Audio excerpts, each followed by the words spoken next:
क्या हुआ जब अनुपमा की सबसे बड़ी दुश्मन उसके कदमों में गिरकर माफी मांगने लगी?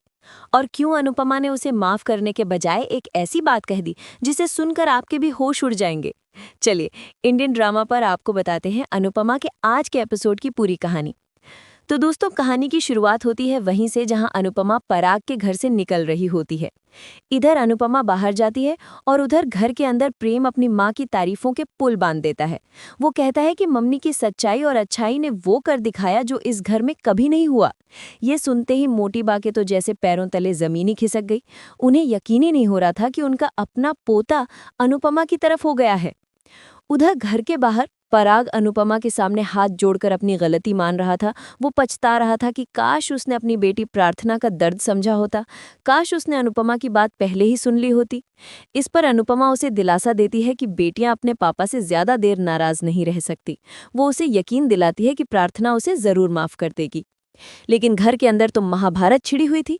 मोटी बाग गुस्से से आग बबूला थी कि पराग भी अब अनुपमा की बातों में आ गया है। वो फैसला करती हैं कि चाहे कुछ भी हो जाए वो गौतम को घर में वापस लेकर आएंगी। लेकिन तभी राही, जी हाँ, राही बीच में आती है और मोटी बाग को ऐसी चेतावनी देती है कि सबके होश उड़ जाते हैं।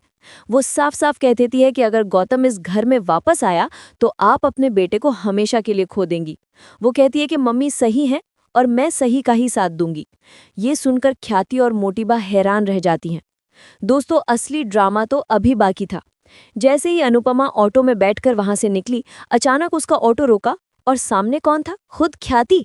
ख्याति ने अनुपमा को रोककर जो सवाल पूछे वो दिल चीर देने वाले थे। ख्याति रोते हुए अनुपमा से पूछती है कि आपने सबको सच क्यों नहीं बताया?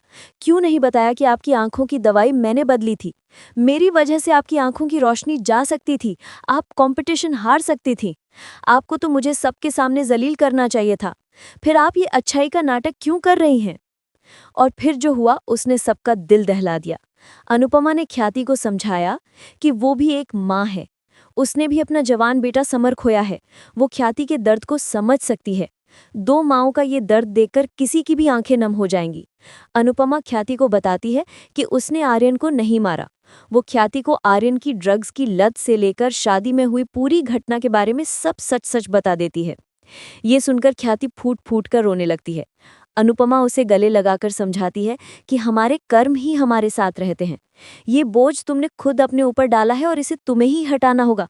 इसमें कोई तुम्हारी मदद नहीं कर सकता। अब आने वाले एपिसोड में खतरा और भी बढ़ने वाला है। किंजल को शक होगा कि उसकी गैर मौजूदगी में कोई उसके कमरे में आया था और अनुपमा को गौतम की धमकी याद आएगी। क्या गौतम बदला लेने के लिए अनुपमा के घर में घुस चुका है? आपको क्या लगता है, क्या ख्याति अब पूरी तरह बदल जाएगी और क्या अनुपमा गौतम के अगले वार से अपने परिवार को बचा पाएगी? अपनी राय हमें कमेंट्स में जरूर बताएं। और हाँ, ऐसे ही धमाकेदार अपडेट्स के लिए हमारे चैनल इंडियन ड्रामा को लाइक और सब्सक्राइब करना बिल्कुल ना भूलें। मिलते हैं अगले वीडियो में।